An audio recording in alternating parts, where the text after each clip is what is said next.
The Pleasant Grove City Council meeting this evening on June the 22nd, 2021, and welcome 4 of my council members here and excuse Council Member Jensen, who was absent this evening.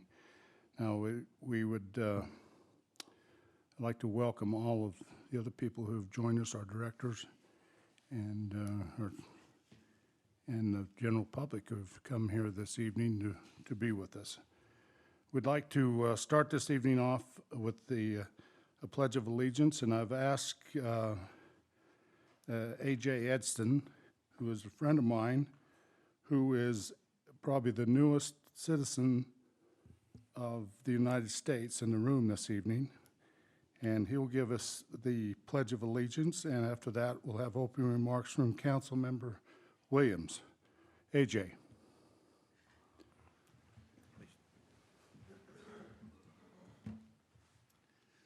I pledge allegiance to the United States of America and to the republic for which it stands, one nation, under God, indivisible, with liberty and justice for all.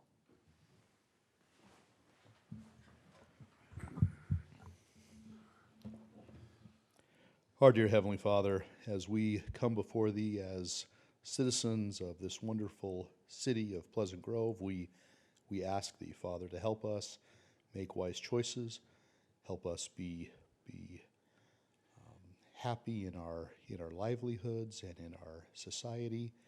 Help us to come together as a community, Father, that we may make decisions that are for the public good and for all of us to live better and happy lives. And these things we pray in the name of Jesus Christ. Amen. Amen. Thank you, Todd. And AJ, thank you. I kind of put you on the spot there tonight. And AJ is a Canadian. And just after the first year, with all the COVID stuff going on, he finally is a citizen of the United States. And he just broke this news to me yesterday. And he hasn't even told his children. Oh, wow. And so this is their July 4th surprise. That's very nice. And all of his kids have dual citizenship, so he'll be the last one to have dual citizenship. So thanks, AJ. So okay, we need to have approval of our meeting agenda this evening. We have a couple of changes, some deletions on there. Scott, would you? Yes, we just have item 9A, public hearing for a budget amendment. We don't need to do a budget amendment. We put this as a placeholder just in case, and so because we don't need to use that, we will forego the 9A public hearing. And then item 10C is a parking agreement with Drew Armstrong. He wants to do a new building on Main Street there. Needs to work with us on parking. We have a few other issues we're still working out, so we're going to ask to continue 10C to July 6th. Well, or indefinitely. I mean, it's not a public hearing, so we can just bring it back when we're ready. So with that, I need a motion to approve our meeting agenda for this evening. Mayor, I'll make a motion to approve tonight's meeting agenda with the modifications of 9A and 10C. We have a motion by Councilmember Williams. Do I have a second? Second. Second by Councilmember Bullock. All in favor, say aye. Aye. Any opposed? Motion carries. Thank you. We'll now move on to our open session and ask anyone who would like to come forward and address the council at this time to please come forward.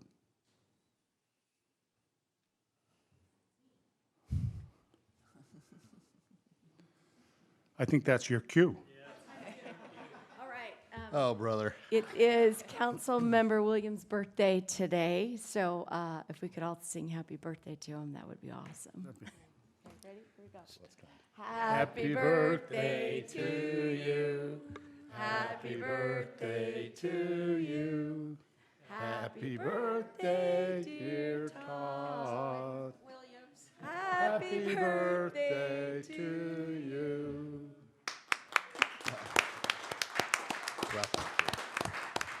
That is every man's nightmare. but Yeah, I know. I There's appreciate that. donuts in the back for anybody who wants some. Thanks, so. Cheryl. Thank you. Cheryl. Thank you, Cheryl. Happy birthday, Todd. Thank you. Love you, sweetie. You know, it's not every time you get a city council, have a birthday on a city council. There you go. Okay. Appreciate Yes, it. please come forward.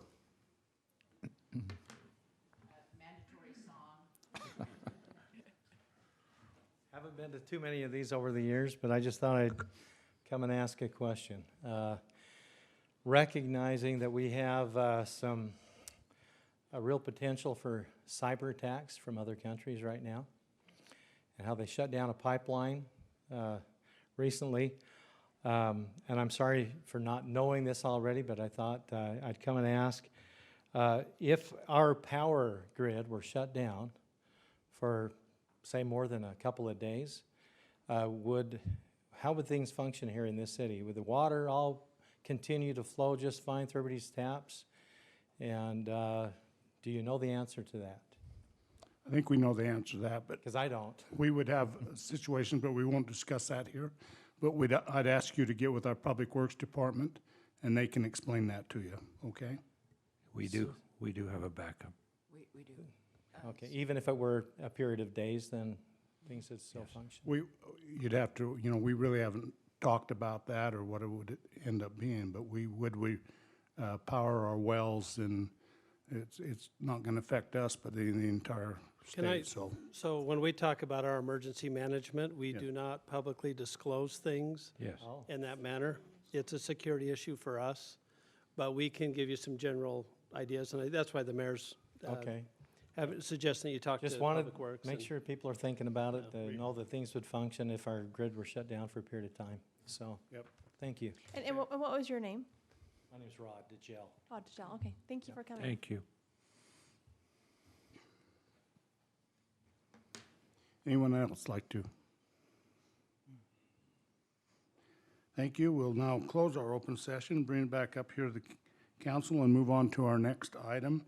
Number 6, our consent items this evening include the 6A City Council minutes from our June 1st, 2021 meeting. B, to consider for approval change order number 1 and payment number 1 to Geneva Rock for the cemetery expansion project.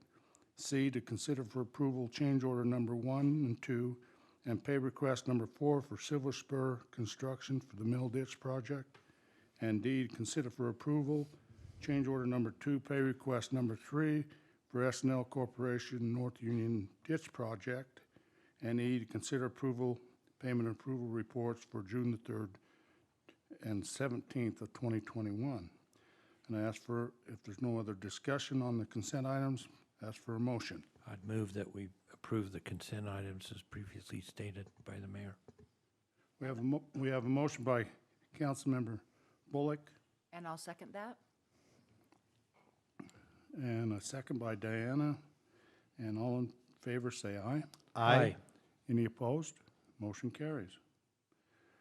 We'll now move on to our item number 8 this evening, our presentation. And we have a special presentation tonight, and I'll turn the time to our city administrator. Mayor and council, this is something cool we get to do tonight. Not that what we do isn't cool, but. Yeah, that's right. This is going to be special. So every year, the Utah League of Seasoned Towns does an essay contest. They invite 4th graders and 7th graders across the state to write an essay essentially about their community and why they like their community. And then they get submitted, and the league has a group that goes through them, and then they pick winners. So there's a first, second, and third prize. And at least since I've been here, this is the first time that we have had a Pleasant Grove resident that has been a recipient and a winner of this contest. So with that, I'm going to turn it back to the mayor. He's got all the good stuff. Okay, we would like to have Ellie Stevens please come forward with her mom.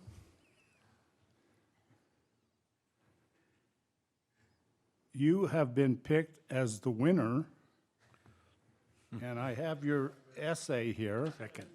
Second place. Second place, and if there's any. The first time a Pleasant Grove resident, right? at least to my Like, knowledge. we know of. Yeah. And she did not know that that's why she was here tonight. I know, we can tell, it's awesome. We were here for a Girl Scout badge. How did you know?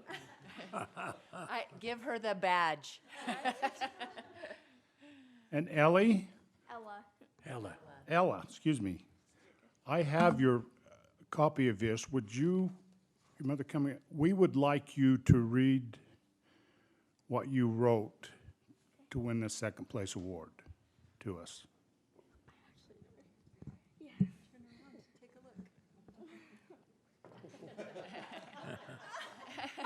This is so cute. Well done, Mom. Have you ever wondered how Pleasant Grove came to be? It all started on September 13th, 1850. That's when early pioneer settlers were drawn to a small mangrove of beautiful little trees.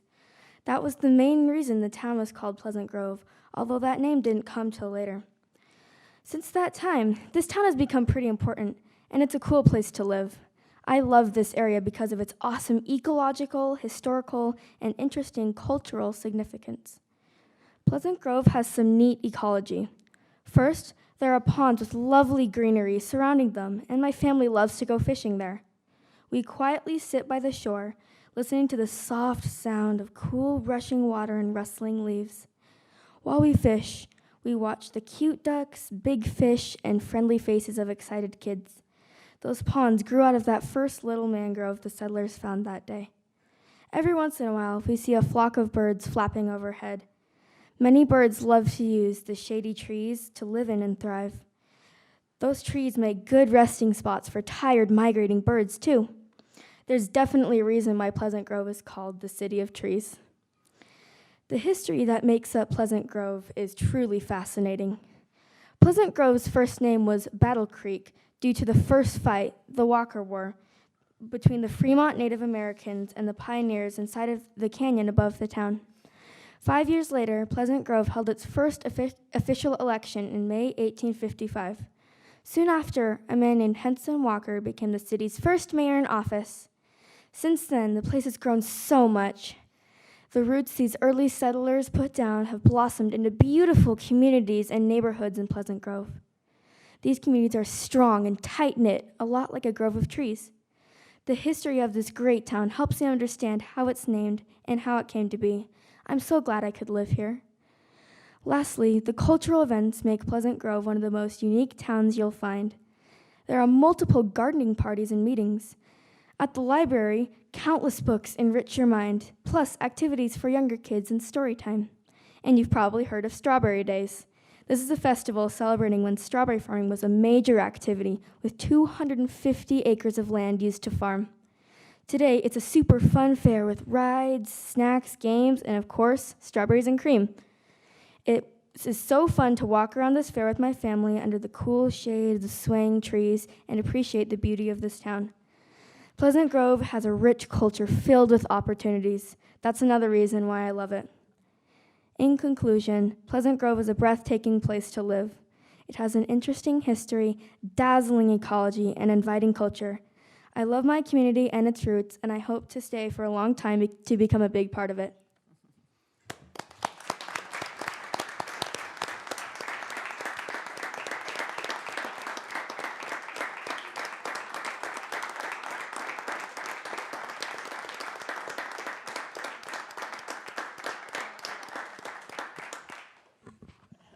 Thank you. Now, Ella, would you come forward? You have you won $300. There's your check. And is there someone here from the Mazer Academy? Carl Mazer? They didn't. Well, your school won $750. And here's your certificate. And thank you for sharing. No one could, you had to do your own story. So that was just so great, and thank you. Thank you so very much. Yes. You bet. Have you stand up here in front of the mayor and council? Come over here in the middle here. Okay. Nope, you're good. so they don't look two different directions. And your sister? And your brother? Family, yeah.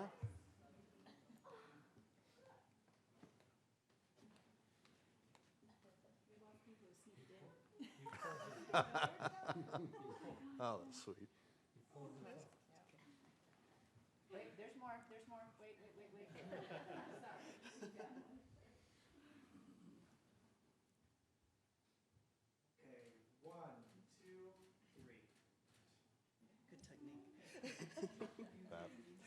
technique. How can we get a copy of that? I would love a copy of that. Well, can you leave that copy with us? We've got an electronic copy. Yeah, Okay. we'd love to put that somewhere. Hey, thank you. Thank you, Ella, thank you. Great job.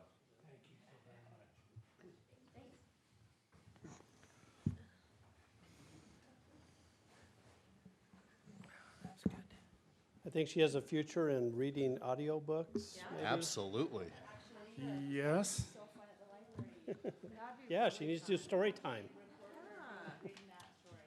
Yeah, as a matter of fact, maybe Sherry and or Cheryl could take that as a story time. So the league will need their microphones back here, Oh. Mayor, if you've got that. We're going to turn them loose. We'll get back at our agenda here. We'll make sure that the check gets to Mazer Academy. Mayor, if you want to give that back to me, we'll get it to them. Well, thank you, League. That was very nice. What an honor. Our council was a little nervous when you showed up with the camera. They were wondering what was going on. Yeah. Actually, it was an complete PTSD for me. So, I actually had to give Sid a Xanax. so. Well, okay, we'll move on here this evening. So we'll now move to our item number 9, our public hearings for this evening. And as has been discussed, 9A has been deleted, not needed this evening. So we'll now move to 9B, which is a public hearing to consider for adoption ordinance 2021-20, amending the compensation schedule for elected officials, statutory officers, appointed officers of the Pleasant Grove City, and providing an effective date. And we'll turn the time over to our city administrator. Now, this said elected officials. We're not talking about us. We're not this talking evening. about our elected officials. That's just the official title we Okay. use. That's As just far in as the statute. statute, I'm assuming, Tina, that's why it says that. We're required for elected and appointed officials, if we are going to change their salary ranges, it's a public hearing, and it's a separate action from the city council, different than when we adopt our budget. So we did a study where the study's probably about a year old at this point, where we're looking at our salaries in comparison to other cities in the state of Utah. And we've been using that study to do our compensation the last 2 budget cycles. And what this is the salary ranges. We've adjusted all the other salary ranges for the other employees, but in order to do this, for the appointeds, it is a public hearing and action of the council. So what you have in front of you are the new ranges, and then we pay our employees within those ranges. So are there any questions? Any questions, council? No. Okay. No, thank you, Scott. We'll now open our public hearing for ordinance 2021-20 and ask anyone who would like to come forward and address the council at this time.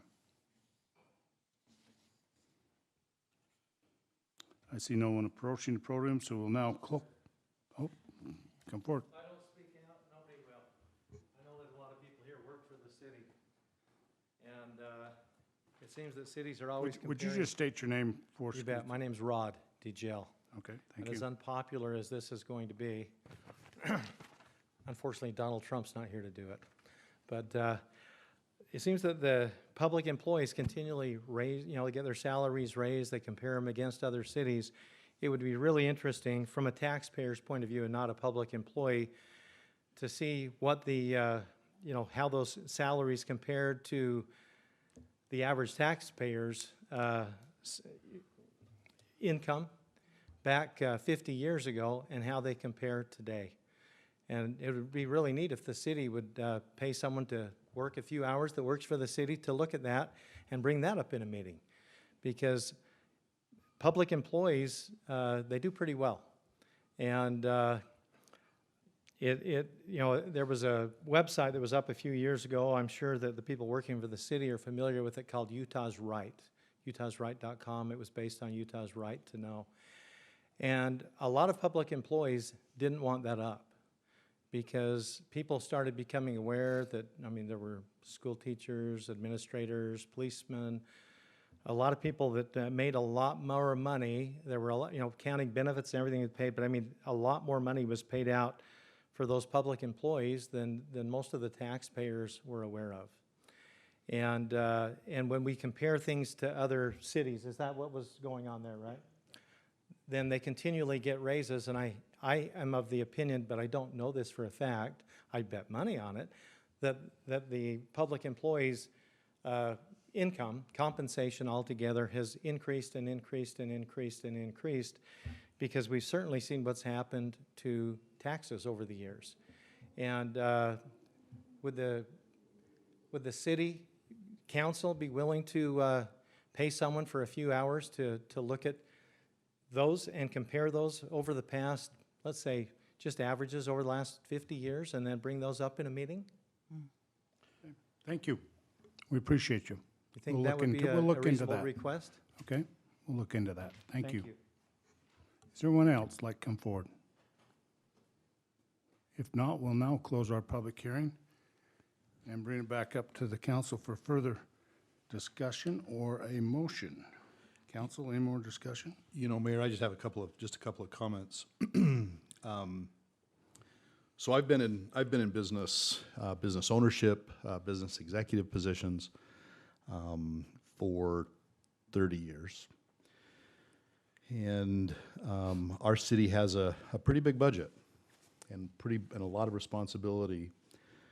And I can say without reservation that the salaries that I see in front of me are not only indicative of the private sector, but on the very low side of the private sector.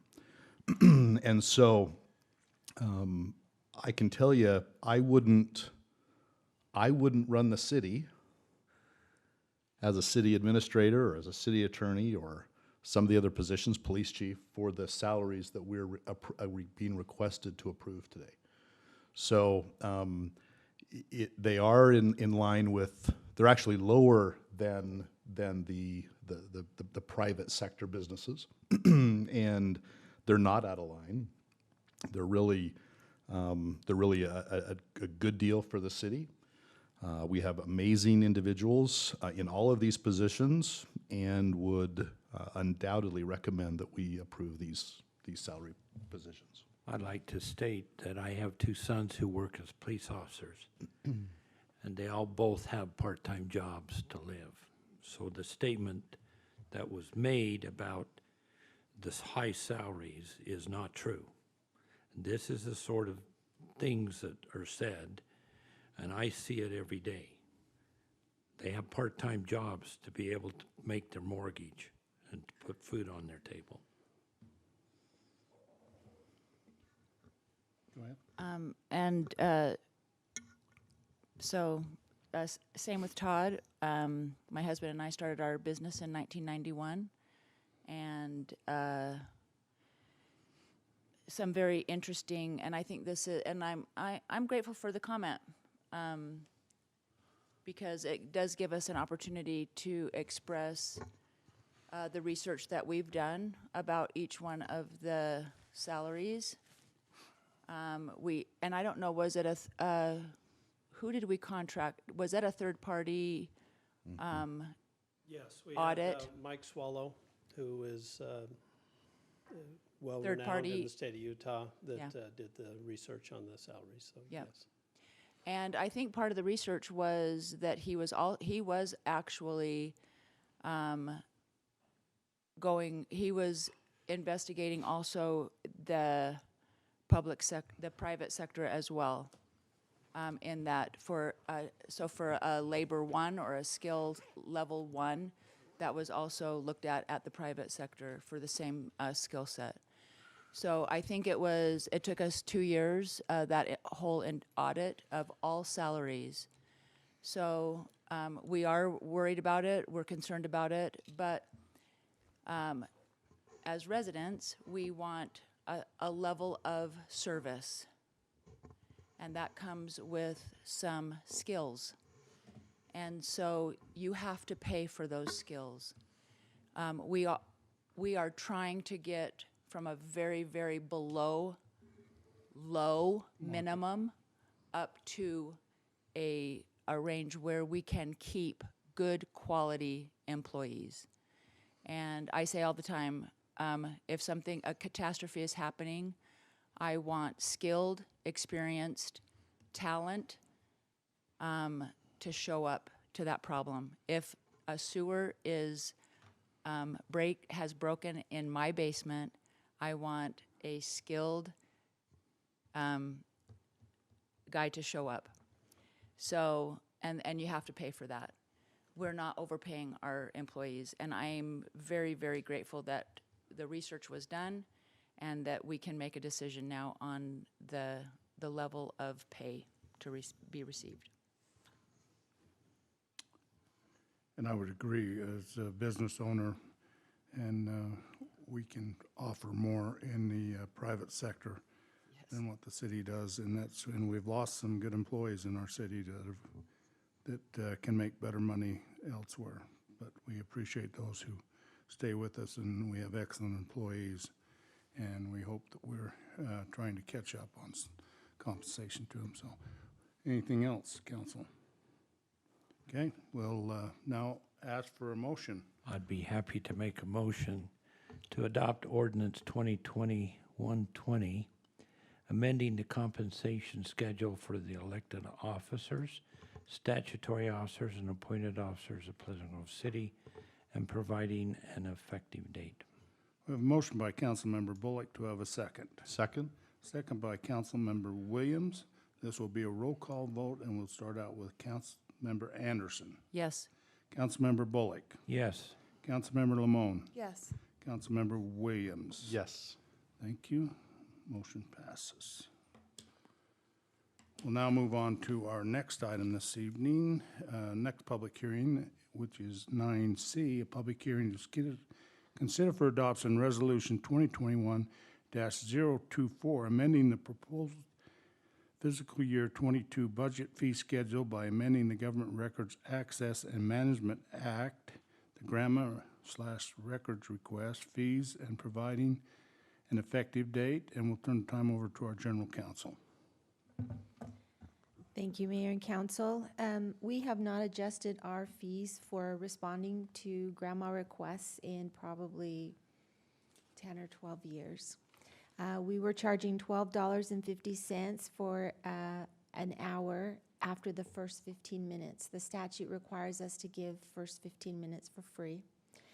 We have found that the actual cost of filling these grandma requests is continuing to increase, and we did have a person who was paid at a lower rate that was able to do a lot of that. That position has been vacant and not been filled. So we are now filling those grandma requests with highly skilled people, namely myself and Kathy. And so the new rate is $35 an hour after the first 15 minutes. And just for your information, that number came from the actual costs, including benefits of the least qualified person to do the work that is available. And it is also consistent with several of our neighboring cities who are also charging the same amount per hour now.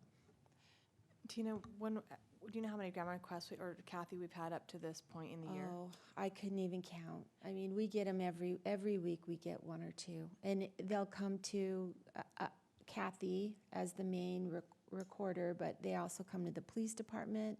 The fire department has a big one out right now. Okay. So it's an ongoing thing that we almost always have something going that we're fulfilling grandma requests for. And does that include the copies they receive? Does that include all costs, or is that separate? So the copy schedule is in the fee schedule, which is attached to the budget that you're going to be looking at later, and it's on page 41. And so it's 25 cents a copy Okay. if we do hard copies. And just to note for the public, you know, we try to keep costs down, and Kathy, if she can produce it electronically, you know, she just charges for the time. She doesn't charge for any copies. And quite frequently, we will go over and above what the statute requires us to do. Quite often, grandma requests don't come, the information they want isn't something that we actually keep in that format. And so quite often, we will go ahead and take that next step and organize the information we do have to respond to their request so that it's clear for them, and we don't normally charge them for that either. Okay, open up to the rest of the council for any questions. If not, Thank you. thank you. With that, we will, no other questions. We'll now open our public hearing for adoption of Resolution 2021-024, and ask anyone to come forward and address the council at this time.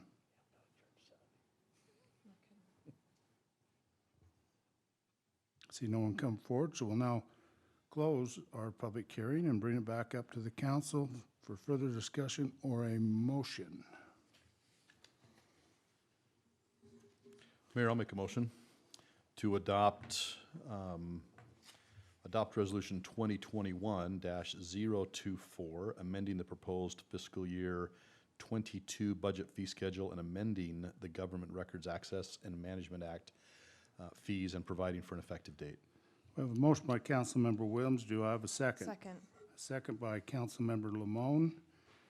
And this will be a roll call vote again, and we'll start out with Councilmember Anderson, Yes. Councilmember Bullock, Yes. Councilmember Lamone, Yes. Councilmember Williams. Yes. Motion passes. And Tina, I just had a question regarding that. So do they have to pay before, I'm assuming, that they get any information? Or they pay when they submit the actual gamma request? They don't pay till after we've collected the information. And quite honestly, like if it's going to be more than $50, we usually contact them and say, Do you want it's us to going to be, proceed? yeah, do you want us to still do it? And sometimes they'll say no, and sometimes they'll say yes. Okay.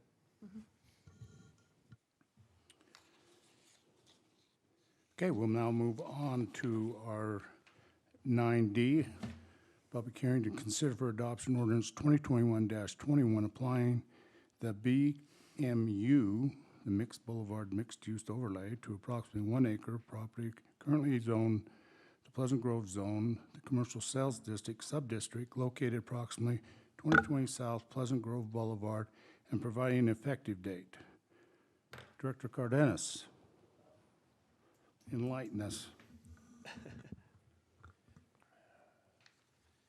When that little girl was reading her essay, my chest got expanded. I felt so proud to be part of this team. She was mentioning things that she enjoys that the library department does, the community development does, and I was really, really excited. Mayor, Council, what we have right here is over an aerial view of the Grove, a portion of the Grove. What we can see in this area right here, this is doTERRA, and this, it looks like a pincher, right? That area right there, that's the project. There's a project going on. If we drive through the boulevard, we're gonna see that project. We call that project actually the boulevard. It's gonna be a mixed use type of a project. There's some commercial uses and some residential uses.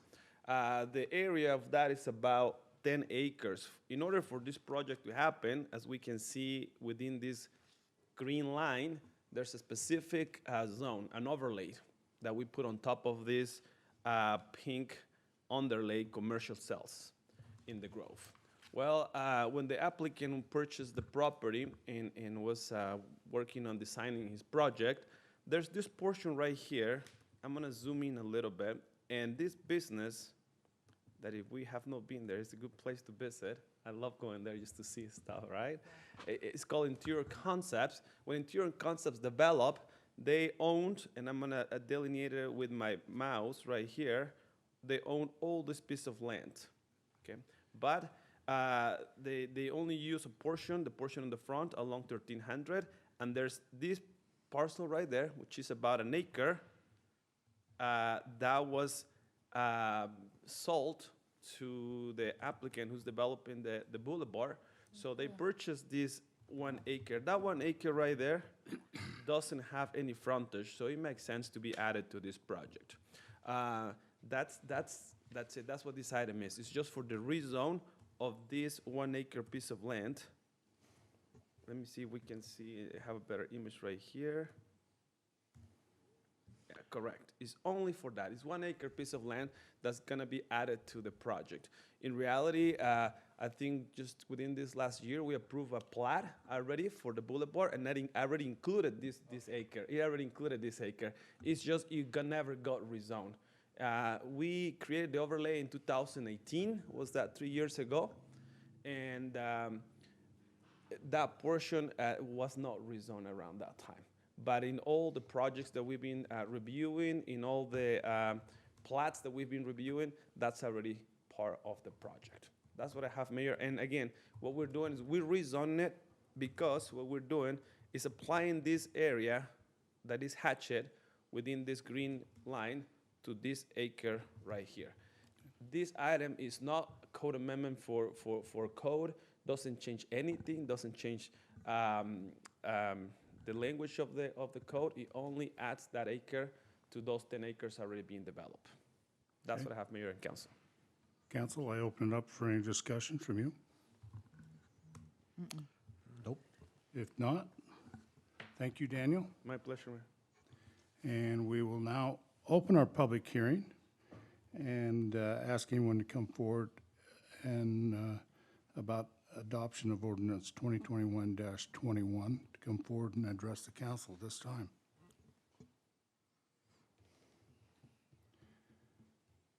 I see no one approaching the podium. We'll now close our open session and bring it back up to the council for further discussion, if any, or a motion. Mayor, I'd like to make a motion that we adopt ordinance 2021-21 as read by you previously. We have a motion by Councilmember Anderson Second. and a second by Councilmember Bullock. And this will be a roll call vote again, and we'll go the other direction with Councilmember Williams. Yes. Councilmember Lamone. No. Councilmember Bullock. Yes. And Councilmember Anderson. Yes. Okay, we have 3-1. Motion passes. Thank you. And we'll now, that finishes our public hearings for the evening. And we will now move to our action items.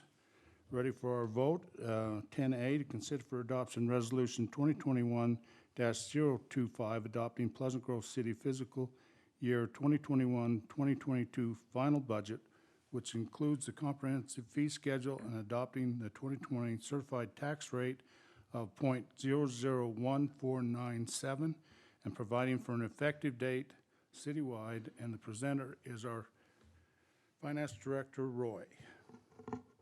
Maybe if I read it a little bit with some enthusiasm that, like Ella did. Yeah. I just don't think I can make it that No, exciting. no. I'll try hard. Maybe I'll put some clouds or something in it. The only thing I was going to point out is we did receive our certified tax rate from the county. And so I have certified that rate. And our guaranteed revenue based on our certified tax rate left us with $58,503 that's not allocated. Wow. So we just got that number last week for me to certify. So I've made the change to the budget. And so as we head into the new year, then we'll have some additional monies that we can bring back to the council to talk about for what we need to. But just the certified tax rate just came in after our hearing. So I did put that number in there, but that's the only difference from when we had our public hearing. That's great. That's great. So. Great news. Question, Council? Well done. If not, I ask for a motion. All right. Mayor, I'd like to make a motion that we adopt Resolution 2021-025, adopting the Pleasant Grove City fiscal year 2021-2022 final budget, which includes the comprehensive fee schedule and adopting the 2021-2022 certified tax rate of .001497 and providing for an effective date. We have a motion by Councilmember Anderson. Do I have a second? Second? Second by Councilmember Williams. We'll start out with Councilmember Anderson, Yes. Councilmember Bullock, Yes. Councilmember Lamone, Yes. Councilmember Williams. Yes. Thank you. Passes.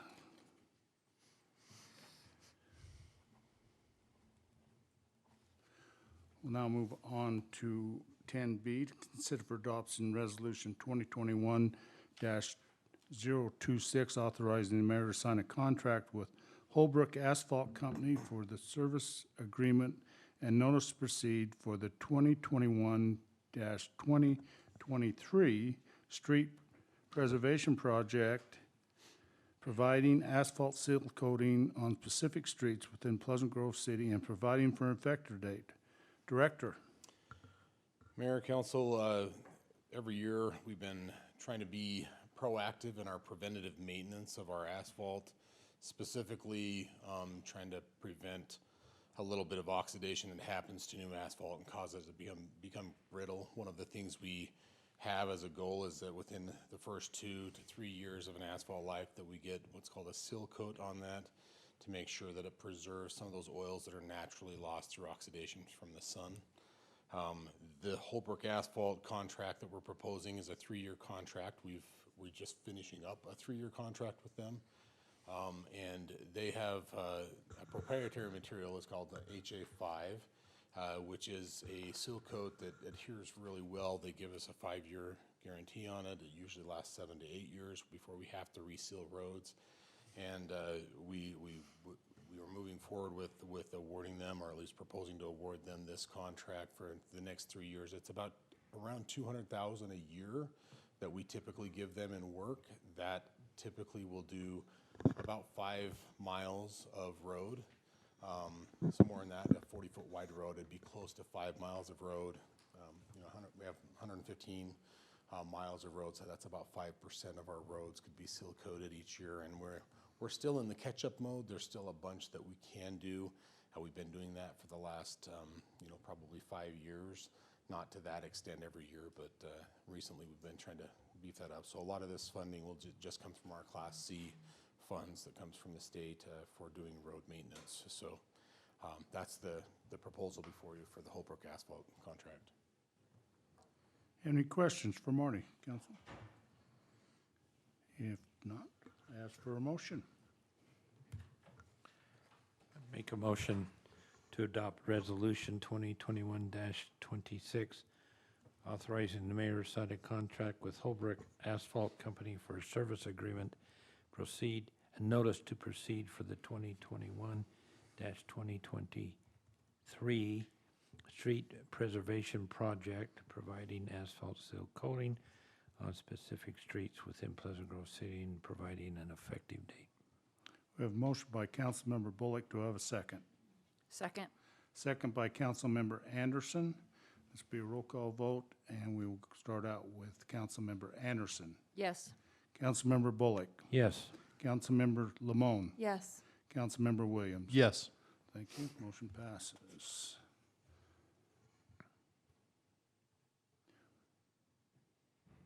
We'll now move on to 10D, after we've postponed C. To consider for adoption Resolution 2021-028, authorizing the mayor to execute a service agreement with Street Scan Incorporated for the automated data collection program to access and prioritize the roadway and related street improvements maintenance within Pleasant Grove City and providing for effective date. Director. Mayor and Council, this what's before you on this agreement is with Street Scan. They are the company that did all of our pavement condition inventories with the 3D cameras to help us kind of get a better grasp on what the condition of those are. As we discussed through the budget retreat and things of that nature earlier on, we wanted to try to do that with our sidewalks and with our ADA ramps to get a better, more clear picture of the condition of those. This contract is to have them come and do an inspection evaluation with 3D cameras that'll help us get a better idea of the current status of those and hopefully paint a better picture for you to make decisions with regards to how we can move forward in making those better for our citizens. So that's what this contract will do. It's a $33,000 contract to do. It's an estimate of about 100 miles of sidewalk evaluation and about 1,500 ADA ramps. They'll go in with those cameras, they'll measure slopes and widths and anything that causes a potential trip hazard and give us a full report of that so we can make some decisions on that. So that is what's in this agreement. Any questions for Marty? Not, ask for a motion. Mayor, I'll make a motion that we adopt Resolution 2021-028, authorizing the mayor to execute a service agreement with Street Scan, Inc., as read by you before. We have a motion. Do I have a second? Second. We have a motion by Councilmember Anderson, a second by Councilmember Bullock. And we'll start out with Councilmember Anderson, Yes. Councilmember Bullock, Yes. Councilmember Lamone, Yes. Councilmember Williams. Yes. Thank you. The motion passes. And we'll move on to 10E, our final action item for this evening, considered for approval, a permit to exceed the noise ordinance for Cal Fox to follow the flag on July 9th through July 11th, 2021, during the time period of 10 p.m. to 11 p.m. And we'll turn the time back to our general counsel. Thank you, Mayor. Kyle Fox with Follow the Flag has approached the city and requested that we grant him a permit to exceed our noise ordinance restrictions for his celebration. I'm sure we're all familiar with the wonderful Follow the Flag celebration that he's been conducting for the last several years, and every year it seems like it gets a little bit bigger with more activities. This time he is planning on having some musical performances on the 9th of July through the 11th of July. My information is that he's going to stop the actual performances at 10:30. Our noise ordinance kicks in at 10 o'clock, so he's asked for some extra time.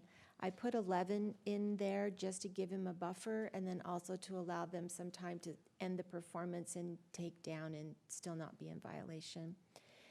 He is still required to not exceed a certain decibel level between that for that extra hour, and then also he's required to give notice to the residents immediately adjacent to the trailhead where he's going to conduct the ceremonies and the performances so that they have a heads up that it's going to go later than 10 o'clock. Any questions? Any other questions? If not, ask for a motion. I'd make a motion to approve a permit to exceed the noise ordinance for Cal Fox and Follow the Flag on July 9th through July 11th, 2021, during the time period of 10 p.m. and 11 p.m. A motion by Councilmember Bullock. Do I have a second? Second? Second by Councilmember Lamone.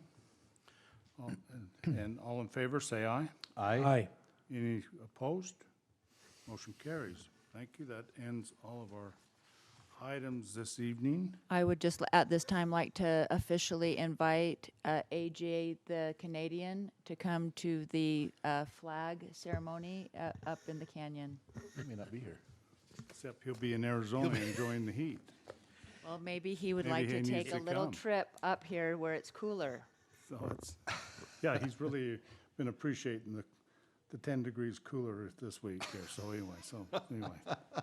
Okay, you're on, Art. So anyway, okay, with that, we would ask our Public Works Director to come and we'll finish our discussion on our water-saving measures.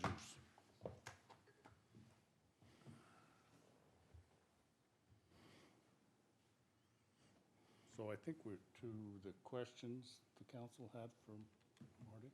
Or did you still have more to give to us, Marty? No, that was the last slide, and I think I got all the way through it, so it's just a matter of having a discussion, answer any questions, and then any suggestions or direction you'd like to give me to move forward. We do have our newsletter coming out. I know that Lisa mentioned that we would like to have things in by tomorrow, but nonetheless, I think whatever we decide to do, we need to make an emphasis in the next newsletter, and try to emphasize that, I guess, for publicity purposes and things like that, so.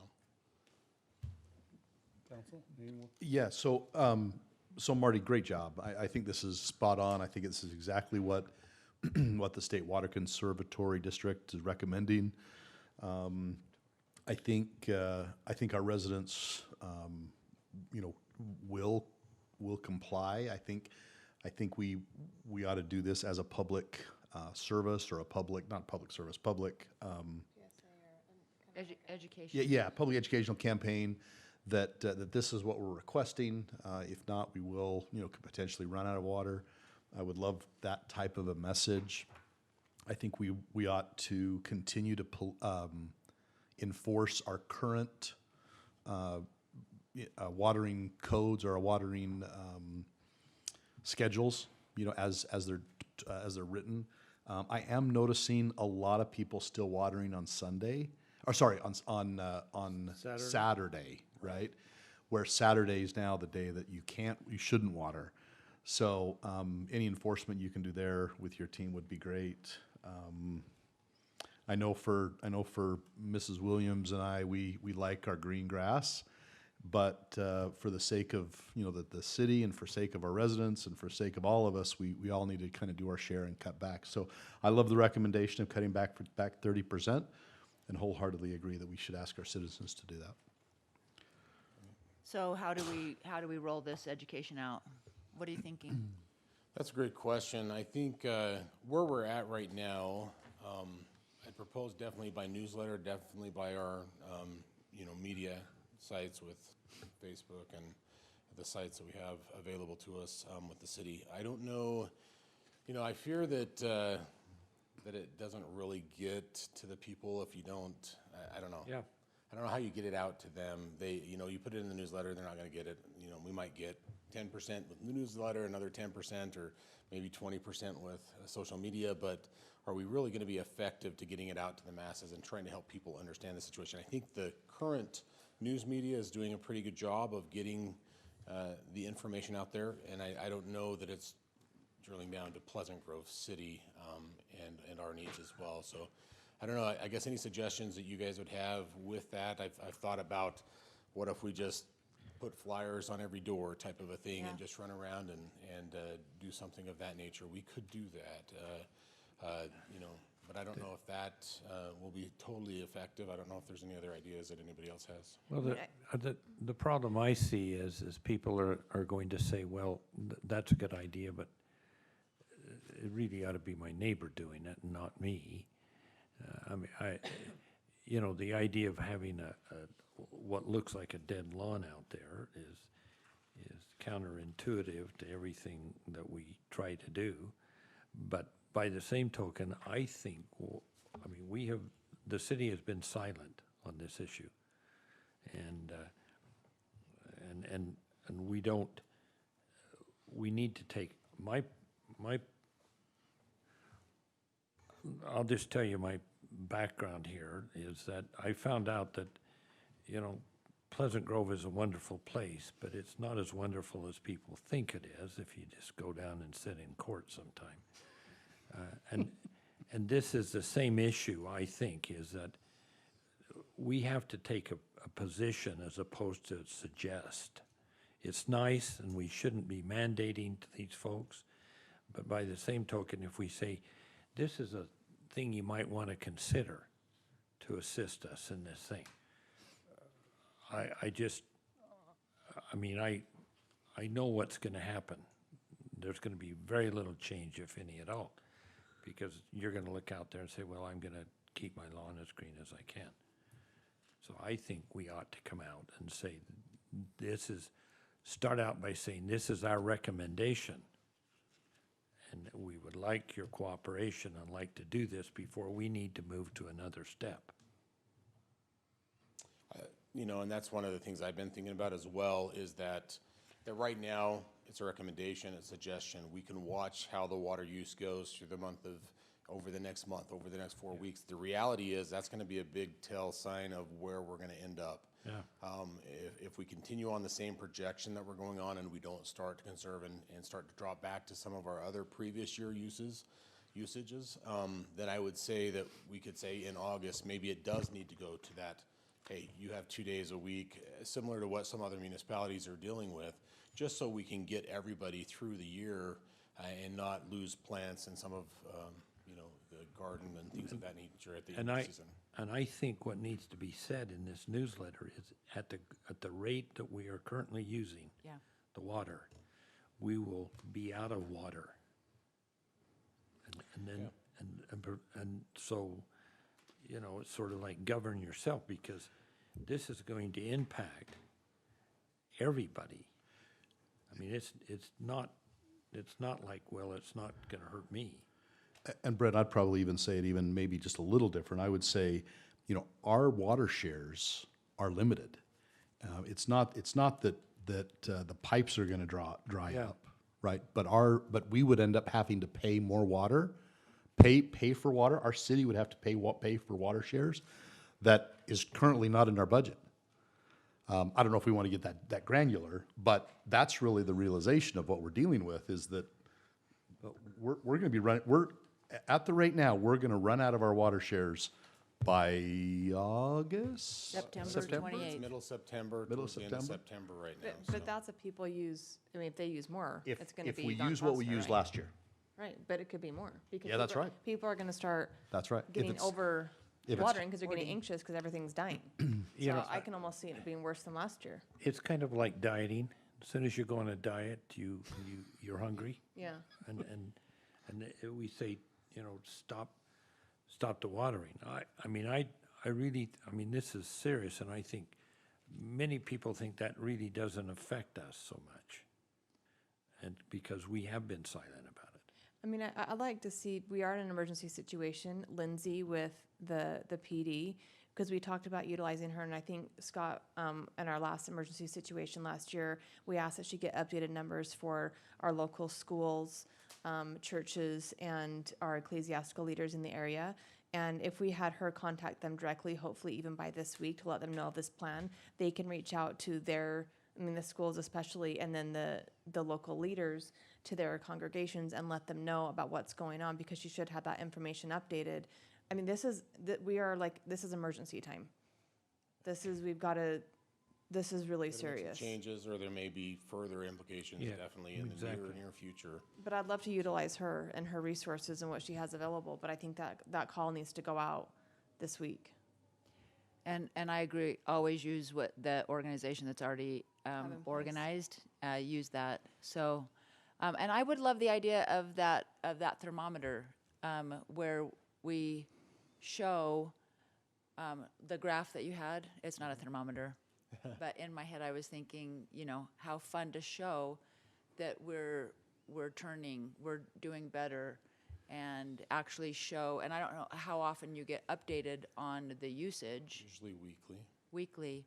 So that could be something that we could pump out and say, okay, we're making it, we're doing it, or we're not. Well, yeah, something that you could share with us that we could get out on our social pages. Yeah. Marty, you mentioned going around with flyers. I know, but I want to best utilize your team's time, and I know it's hot. And Yeah. Could we send a separate mailer out to residents that just has this information on it about the water situation, separate even from the newsletter? Yeah, I agree. Definitely could, and I think would that give us the effectiveness? Would we still get people to read it? Would we get more, obviously? I think if, Do that or door hanger. good way, but would that get us to where we need to get still, I guess, with all three, you know, kind of going out and putting a separate one, plus doing social media, you know, plus emphasizing that through, I don't know if there's any other media outlets that we can do that, but. I love the idea of a door hanger. It's separate, it's at the door, and it says, this is, this is our plan, 30%. And maybe even specific, turn down each station, 30%. Who, just, sorry for my ignorance, I guess, but who do we have to hang doors, hang that on doors? Who would, Mail that out. who would, It's only well, 10 is it, It's only is it, 10,000. It's like, I think we have like 75. do we hire the local missionaries?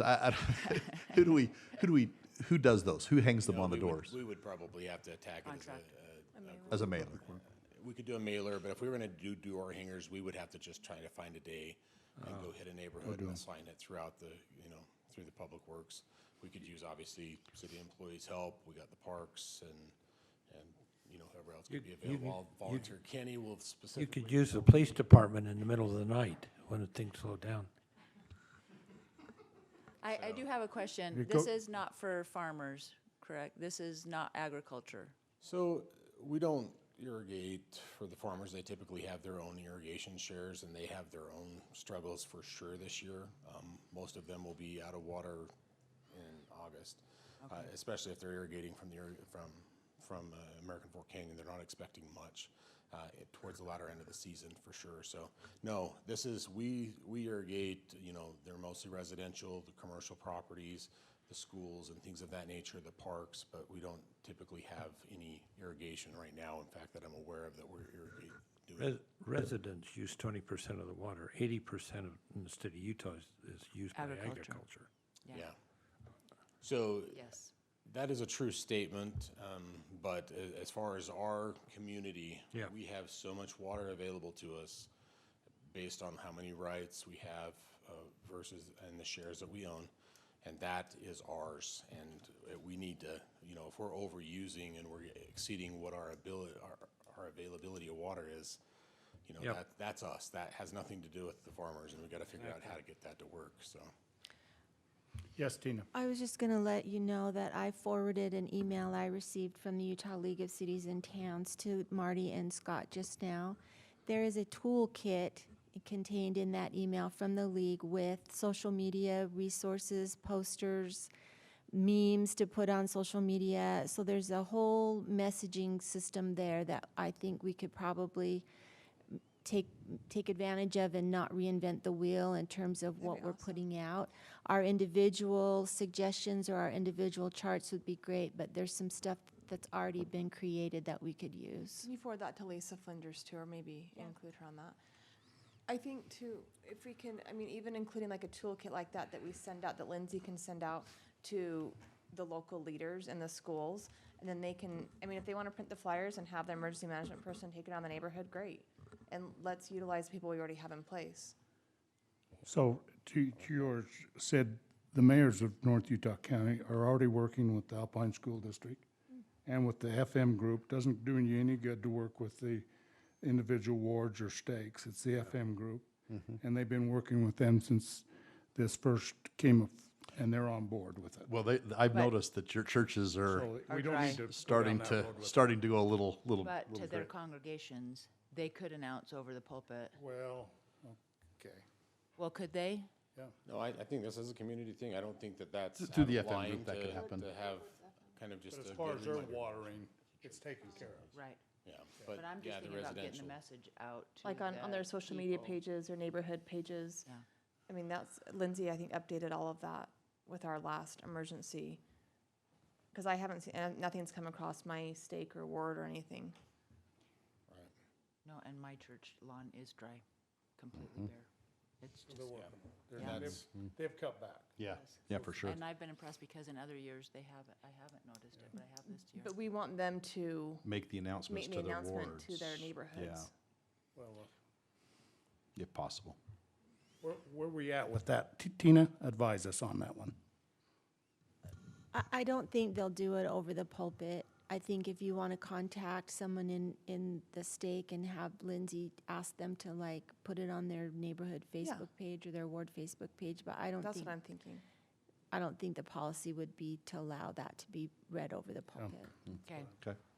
But to post on neighborhood pages, that's what I'm thinking. I think there would come a time that might be the case, but I don't, this is a time we need to try to be as effective as we can.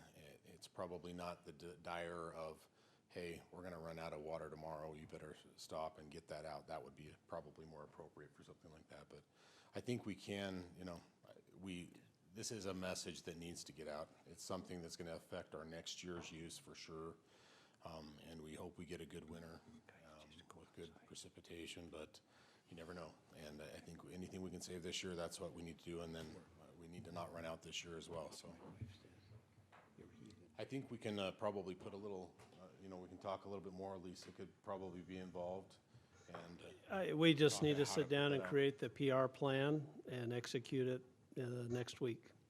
I mean, before July 1.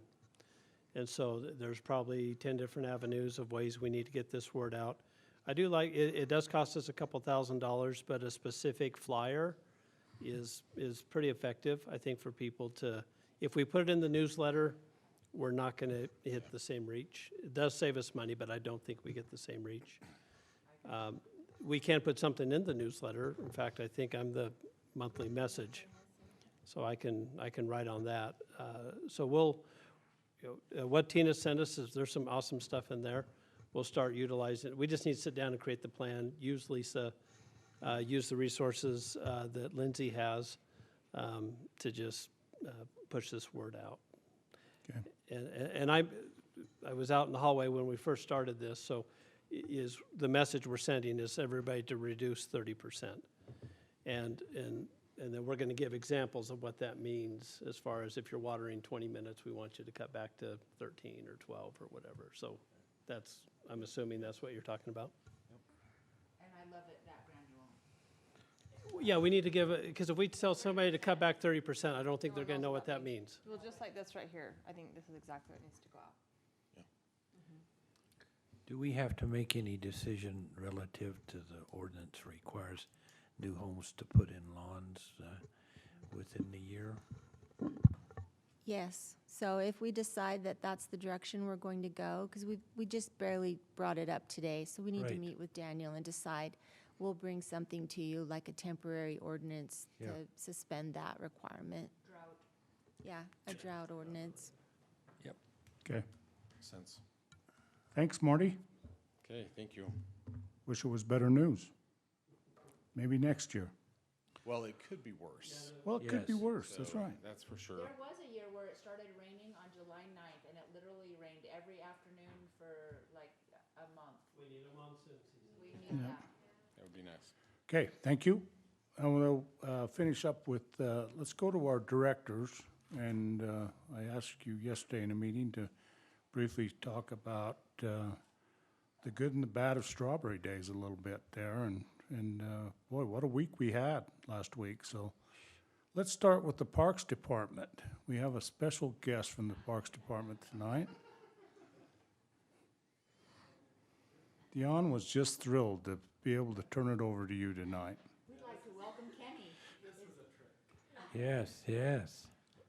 He should have wore his hat. I know. I didn't recognize myself either. I didn't even know who you were. Okay. That's right. So Strawberry Days is over, right? No, it's not. We still got to clean up, but things went well. I think that the Main Street was a hit. Maybe get rid of the other concert on Tuesday. I don't know. That's up to the committee. That's not us anyway, so. But no, it was good. There's the rodeo. I know everyone loves it and the fireworks, but it's a lot of work. We cleaned up over 5,000 pounds of horse stuff. Yeah, so we hauled off a lot. Fireworks were a big cleanup.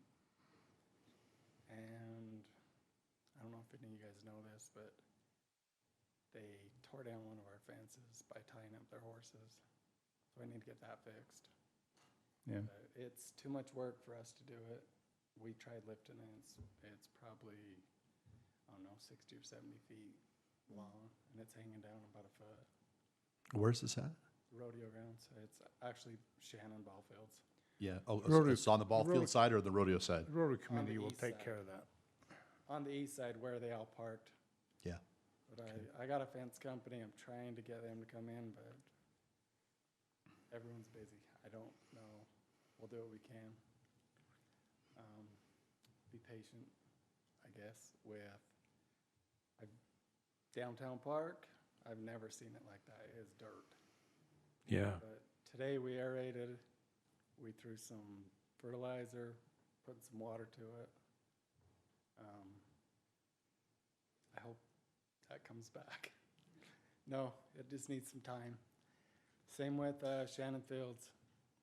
That's always needs time. Those horses do a wonder on that place, so we'll start working on that one next. I mean, it's cleaned up, but we're gonna have to start fertilizing. And I say this, fertilizing, but if we're cutting back water, it's not good to fertilize either, because then we're just gonna burn everything up. But I used a different type of fertilizer on downtown park, which there's no nitrogen in it. So hopefully that helps.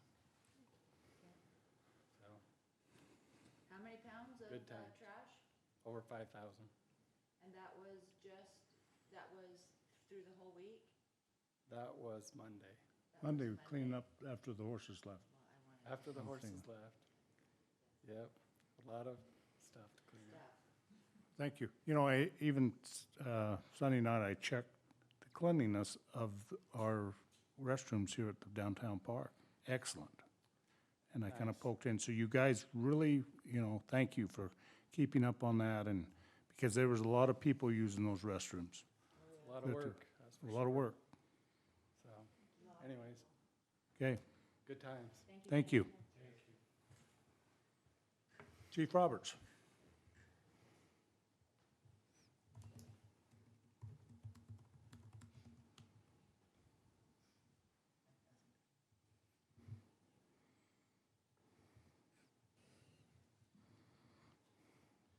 It was a good Strawberry Days. It was uneventful, which is good. Some of the pros, little to no trouble at the rodeo, little to no trouble at the carnival, which was great for as many people as we had at both places. With the traffic light at 220 South and State, and also 220 South, or 200 South and the Boulevard, we were able to get UDOT's help to add time onto those traffic lights.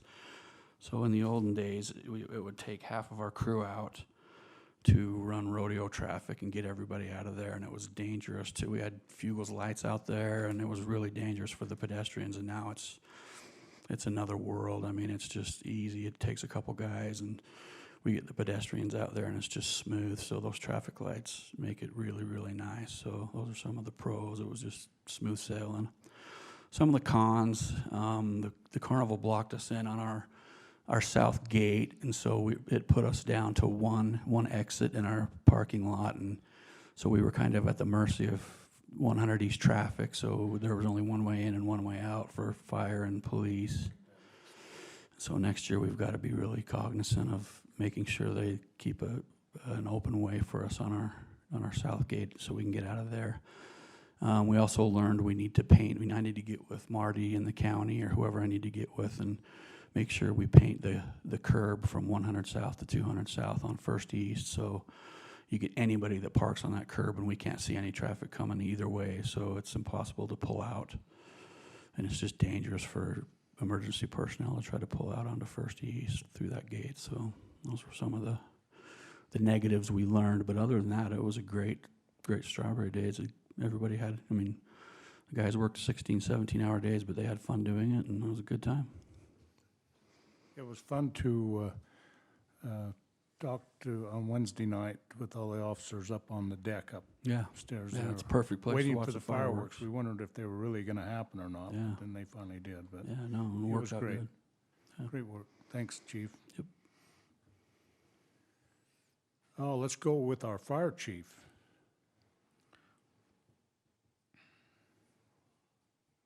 And you didn't have a busy week either. Oh, no, it was pretty chill. They laid Pretty all back. right.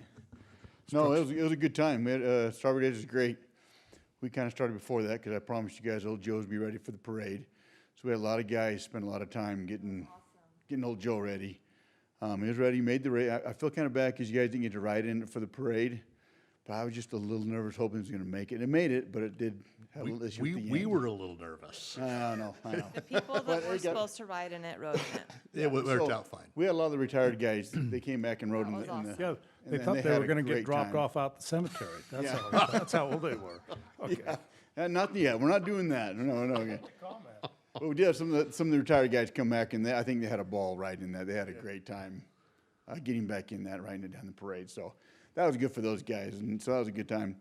We had the breakfast to kick off that Saturday before. That went really well.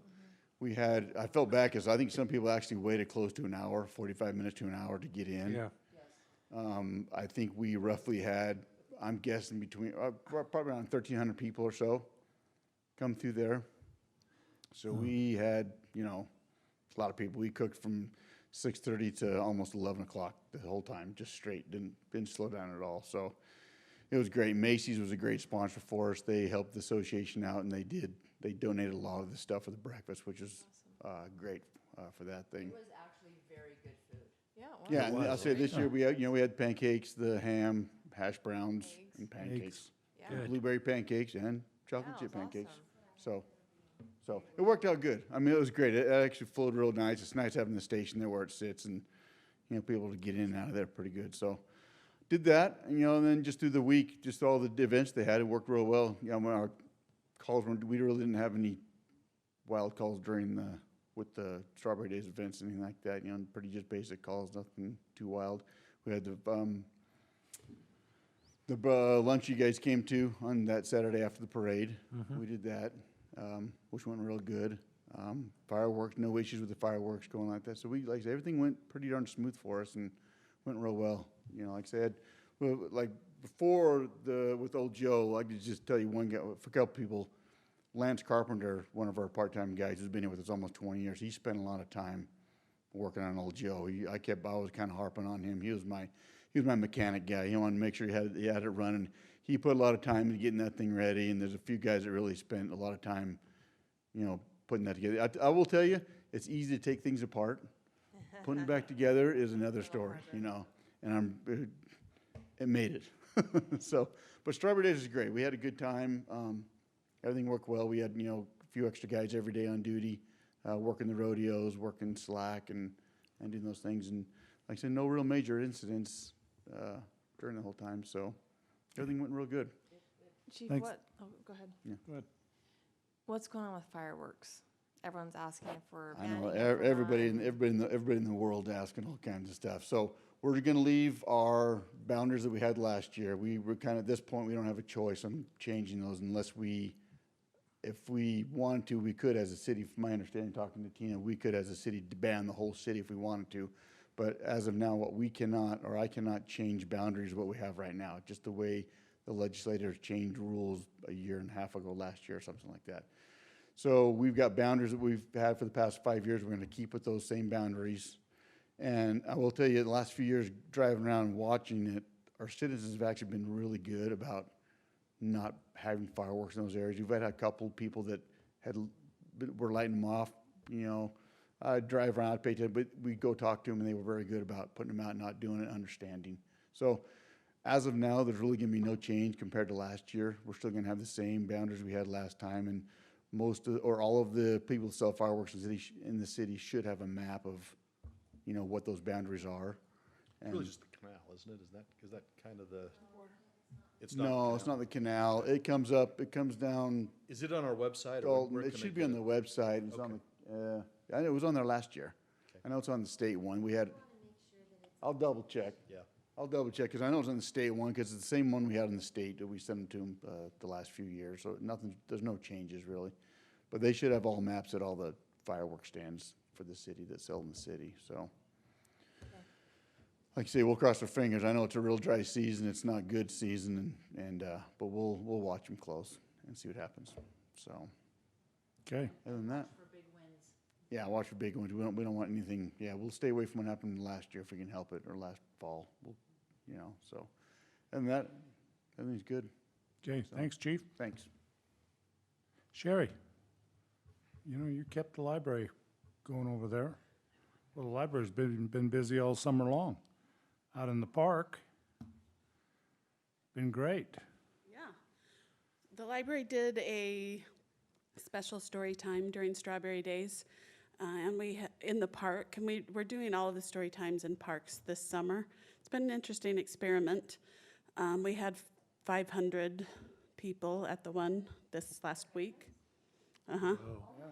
And which is way more than we could do in the library in one session at least. That's awesome. Yeah, so I don't know, maybe we'll still do some story times in the parks next year. The disadvantage is, one of the reasons you do story times is to get people into the library so that they're around the books. And I'm sure our checkouts are going to be lower than they have been in previous summers because of that. So pros and cons, but it's exciting we got so many people out there. The Arts Commission is over concerts in the park, and you've attended those. They went very well. The Historic Preservation Commission, namely Laurel Cunningham specifically, wrote the Strawberry Days history book and printed 150 copies and was figuring that would be loads to take us through Heritage Festival too. And they sold out. And they were $30 a copy, so I was... 15. Was it 15? Yeah. Sorry. Even... Yeah, it should. It was a big book. Yeah, they're on the black market now for 30. But really, honestly, I didn't think that many people would be willing to shell out $15 for a book that's specifically about Strawberry Days history. But they did. They sold out, and she's going to print some more. So that It was nice. I mean, it looked really, really nice. and very well written. It was very well written. Yeah, Laurel did a really, really good job. And then the Arts Commission was also involved in the children's art show that's always at the rec center, and that went really well too. The Queens, the rodeo, and I think the other ones too, the Pleasant Grove royalty, gave out awards. They weren't really judged per se, but they gave out awards, and that was a really popular way to do it. The kids loved that. So lots of fun things, and then it all went really smoothly. Thank you, Sherry. Lot going on. Yeah. I'll say, especially when you saw them in the park, oh my heavens. What is going on? My wife came home and was like, that's the biggest crowd she's ever seen. It was good. Hey, Daniel.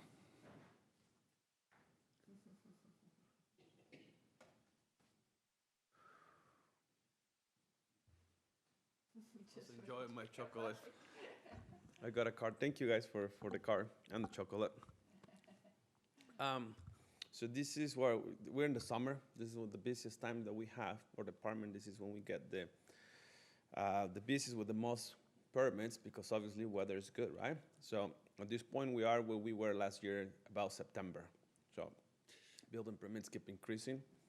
I have to set up some priorities. We're reviewing first single-family dwellings, because by law we have to do it.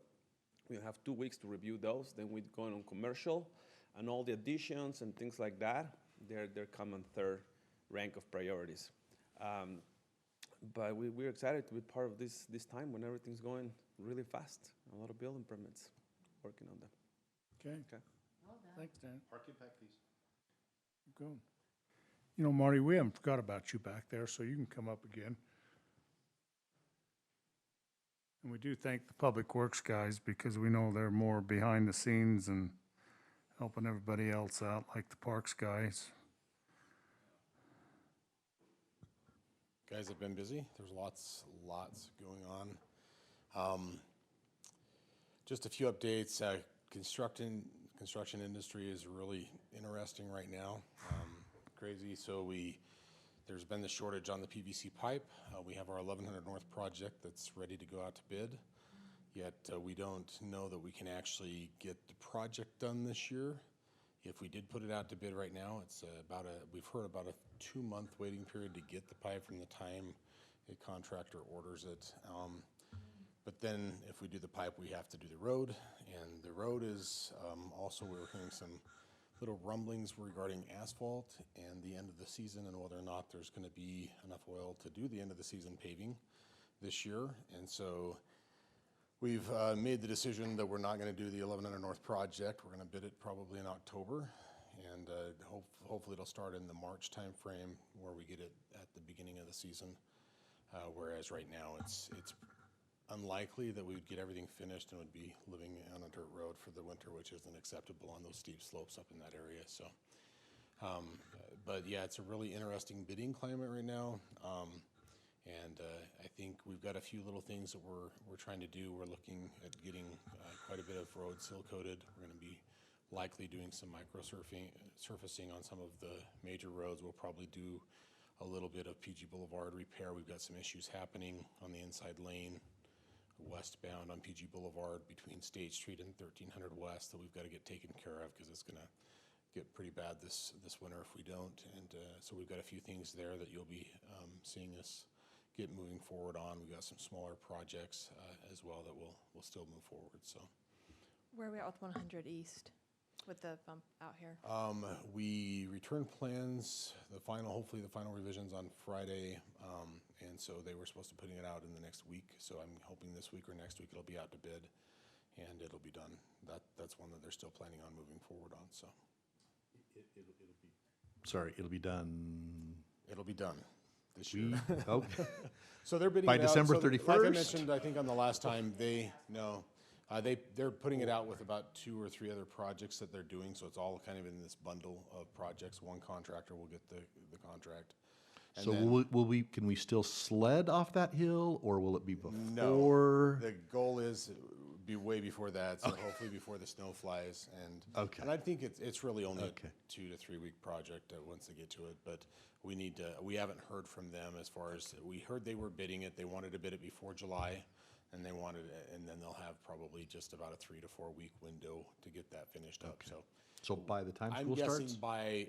I'm guessing it's probably closer in the September timeframe. I know, but just so that I can sleep at night. I've emphasized to them, Todd, that we want to get it done one of the first of the group of projects, like if we can emphasize that, but it kind of just depends on which contract it is, who the contractor is, and what plans they have. So you kind of leave it up to them to get some of those things organized on their schedule. But yes, it is moving forward. That is positive. We have met with the salon. We met with them to finalize some of those comments. We're still waiting for some landscaping responses. But other than that, I think they're going to be happy with what we end up with there. It'll look much nicer. So It was nice to be able to park people on the First East. For, on the Carnival. dirt there? Carnival, yeah. We won't be doing that next year. Yep. Okay. that's true. I did see quite a few people pull off Unless the there. grass is all dead. Oh, yeah. So yes, if there's any other questions, please let me know. And but everybody's moving. Thanks, Marty. Appreciate it. Yeah, the asphalt looks good down at the cemetery. Yeah, they finally got that in on Monday. Yeah. And so, yeah, that's in, and they're moving forward to get that project landscaped, and hopefully here in the next month, they'll be done with that, and it'll look good, so. Looks good. Thank you. Yeah, Director Wilkins.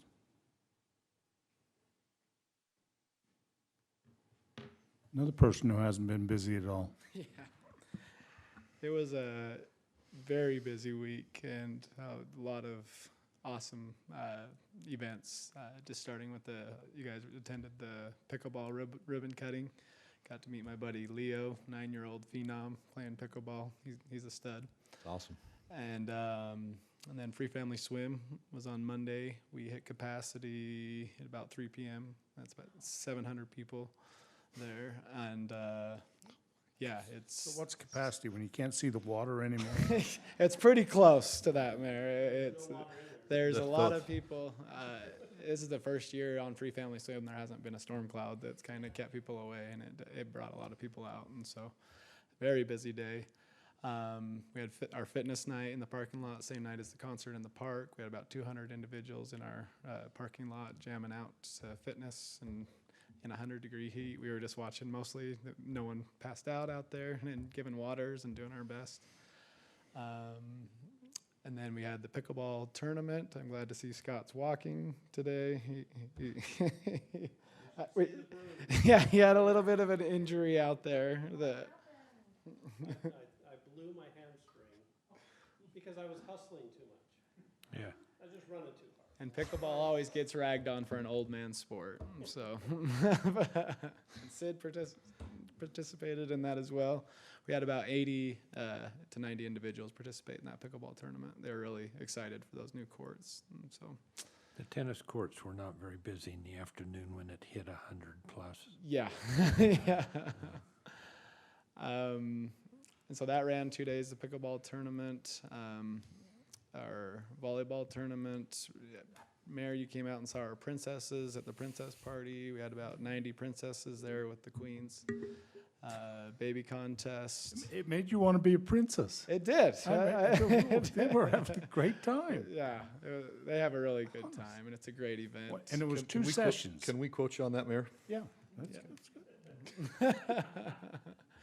Yeah, we're running over 2 different sessions. They get on the float with the queen and the royalty. They just really live it up, and they get pictures with that. And it was an awesome week. We're tired, but it was a great week. The public really responded to a lot of events, and we were happy to offer and see a lot of people participate in those.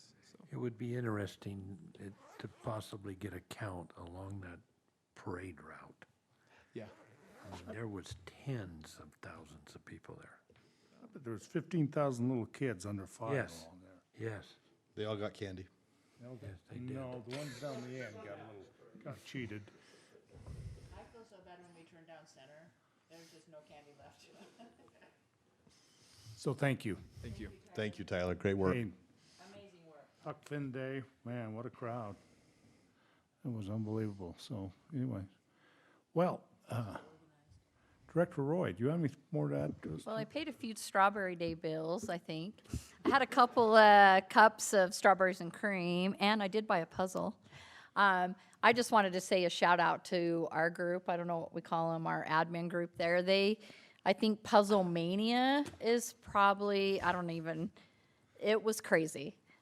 Mike and the group over there, we were able to find a way that the citizens or whoever wanted a puzzle could buy it pre-order, and then people coming in, and they had to kind of find a way to make sure we were getting people their puzzles and everything, and they've done a great job over there, the group over there. So, yeah, I think it was Puzzle Mania, and so that was really good. So a lot of citizens really interested in that, so. Okay, But, yep, went thank good. you. Kathy?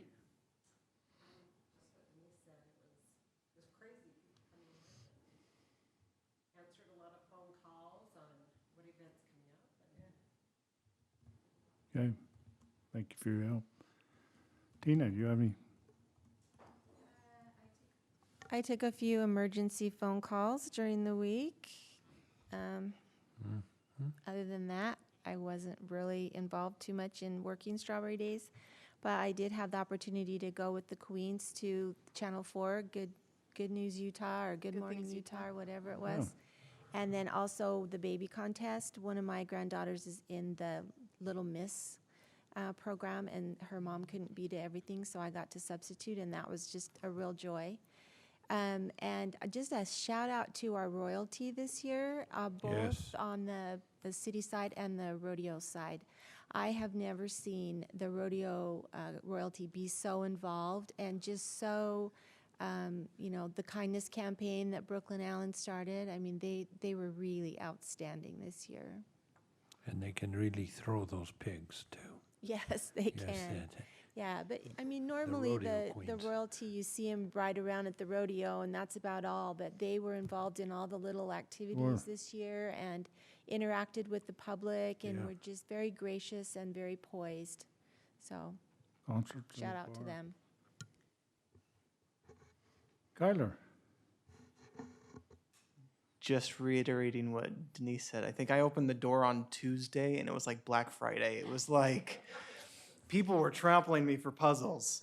The other event that I wanted to mention, Tamra did an excellent job at Chalk the Lot. So if you didn't have a chance, I don't know what the sprinklers have taken out at this point, but you might get some smudge artwork that was just absolutely beautiful. So that was an excellent event. That it's the second time we've done it, and hopefully we'll continue to do it. Okay. All right. Well, Scott, we'll turn the time to you and talk any other information you want to add, plus what our next council meeting. Well, this has already been said, but it just can't be said enough. I appreciate the employees that participate in helping this function. You know, most events you go to, that I go to, you don't really sit and think about the logistics of why everything is working the way it's working. Well, it's because there are people working to make that happen. Strawberry Days Committee does a fantastic job to set all this up, and then our employees do a fantastic job of just supplementing where we need to be. So just appreciation all around, because this is my probably 12th Strawberry Days, and it was amazing. This is the most participation I've ever seen, and just thought it was really cool. Just one on the puzzles, this is just super interesting to me, but we've ended up buying 6,000 puzzles, which initially we did 3,000, and I was one of those that thought, man, I don't know if we're gonna sell all these or not, but you know, we sold those all in about 4 days and ordered another 3,000. Well, as you run the numbers on that and how much we've sold, we've already paid for all the puzzles. So we've ordered 6,000 puzzles, and we've already generated enough revenue to pay for those 6,000 puzzles, plus another $20,000. So the portrait cost $40,000. By the time we're done, the puzzles will have paid for the puzzles and the portrait. Now, we budgeted $75,000 to do this, and we're not going to use any of that $75,000. That's assuming we're going to be able to sell the rest of these puzzles, which, right, we're on track to do that. So that is, I mean, I think that's just great news. The puzzles have been such a success. Now, we still do have a couple thousand left, and we will be working on ways to do that. So Follow the Flag has offered to take some up and sell it up at the Flag. We'll have Heritage Days coming up, Christmas, and so we'll have a way to. Problems. Yeah, I feel Strawberry Days confident again that. And then even next Strawberry Days, we can put them back out, and I'm sure we'll sell a few more hundred if we have some left at that point. So we've sold 1,000 of the second 3,000. Yeah. Right? We've actually sold 1,300, but of our first 3,000, we did hold some of them back. Yeah. So I think all told, we've sold. So we've had them for 2 weeks. We physically have Right? had them for, yes. For 2 weeks. Two And weeks. we've sold 4,000. No, we physically have had them for a week. For a week. Oh, for a week is all. We got That's them right. last Oh, Monday. Just for on Tuesday, right? Yeah, we got them last Monday. Yeah, or the The order was- pre-order's been going for For a little probably bit. a couple Yeah. weeks, so. Fantastic, Scott. That's, So yeah. that was, and if I remember right, he's not here, but I think this was Eric's idea to do the puzzle, or to do the portrait and the puzzle, and what a cool way to commemorate the 100 Strawberry Days. Is Eric still listening? I disabled the chat function, so we can't know if Eric's here or not, but he can text if you would like. And have you seen where the portrait is now? No, where did it end up? In City Hall? Well, we haven't made the final It's destination. just in the lobbies. You know, so It's when you. come right now, into it's the just hanging up where your picture used to be in City Hall, but. Much better use of that. What the about fi- the big one at the rec? Because that was on the floor the other day. Is there, can we get it on a stand or something? Well, we want to hang it. I need your input and Eric's input. I've heard from the rest of you, but I'd like to hear from you too on where you would like it. So we just, at this point, need to find the permanent location and hang both of those. My advice to Scott was just choose a good spot, but if it's not a good spot, we'll let you know. Yeah. So what they did was they took down our picture. I was gonna say, much better. And put the Much puzzle better picture, and use I of go, that wall. What has changed? This looks more pleasant. Absolutely, much better use of that wall. Well, thanks for your leadership on that, Scott. I know this was your vision, and it's a perfect. lot of good stuff that So- has happened. Just want to let you know our meeting schedule moving forward for probably the next 4 months. We're going to stay first and third Tuesdays. So our regular schedule, I don't see anything that's going to throw us off that regular schedule. So just to keep that in mind, probably it won't be till November, that first Tuesday, which will be election day. We won't have a council meeting that day, but we should be able to stay regular. And I think for 2 weeks from now, our work session, we are inviting a couple of the key members of Strawberry Days Association. The mayor's asked that we invite them so we can recognize them for the good work that they have done. Kathy, remind me, we had one other item that we were.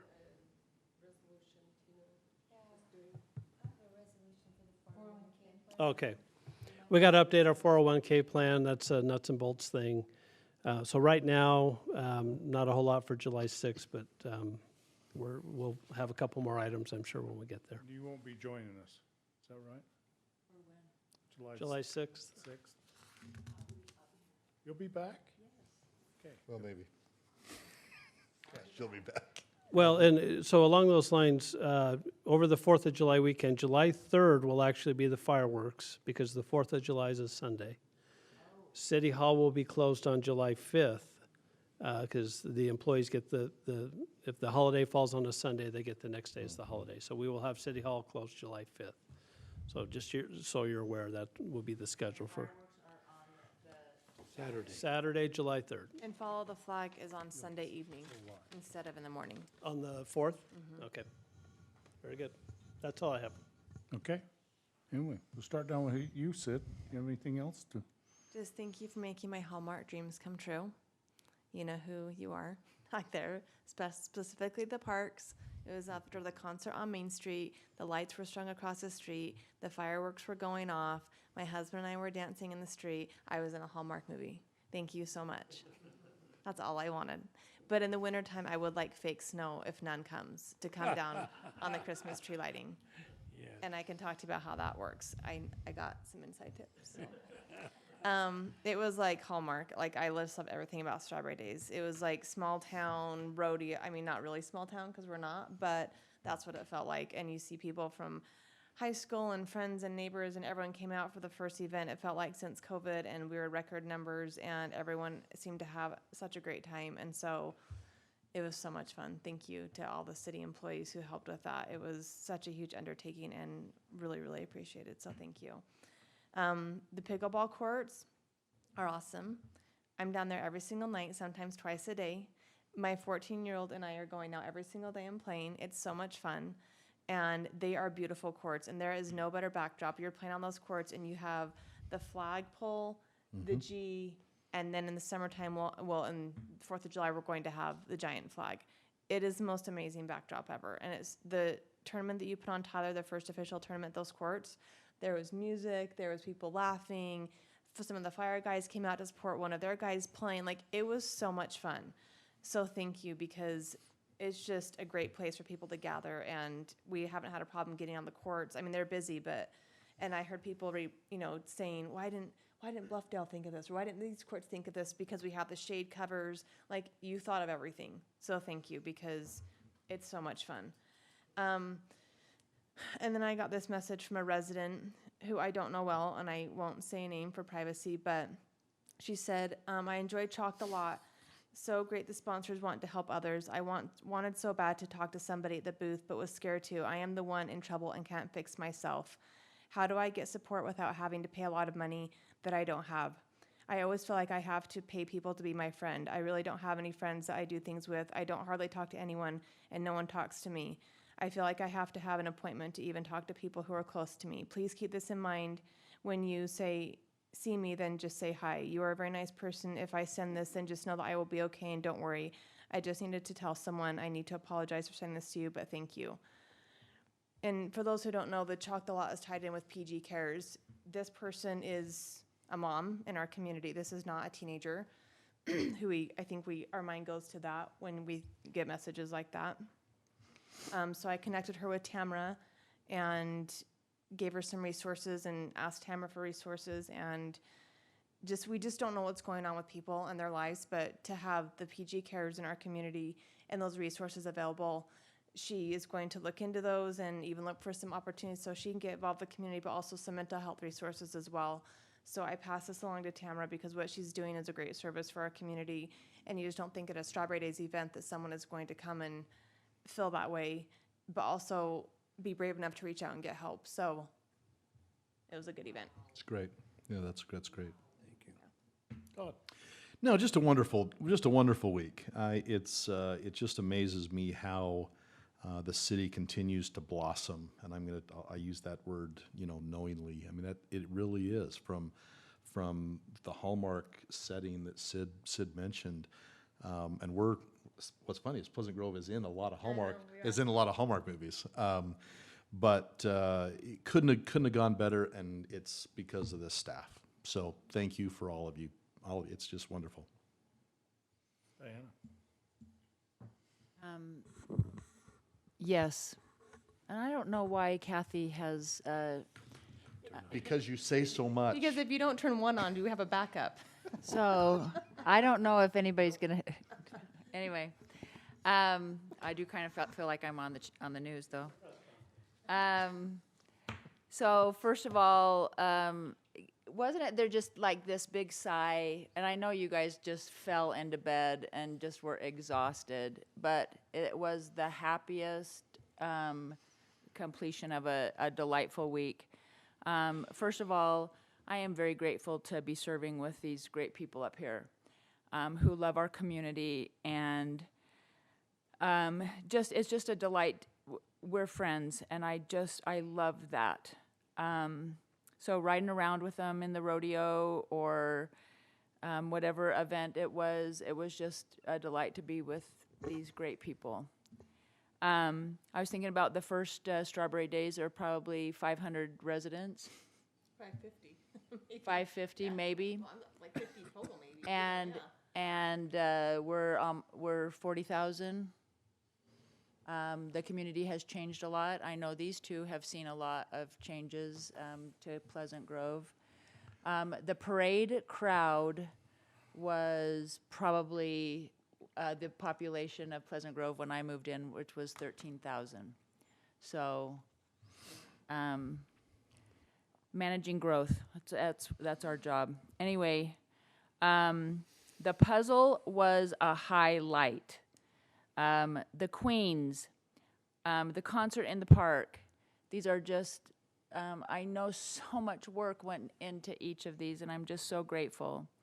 I would say probably the only concern I had, honestly, was, and I know we got a couple of emails, the fireworks were very late. And the rodeo was wonderful. 2 acts of entertainment. I mean, it was spot on.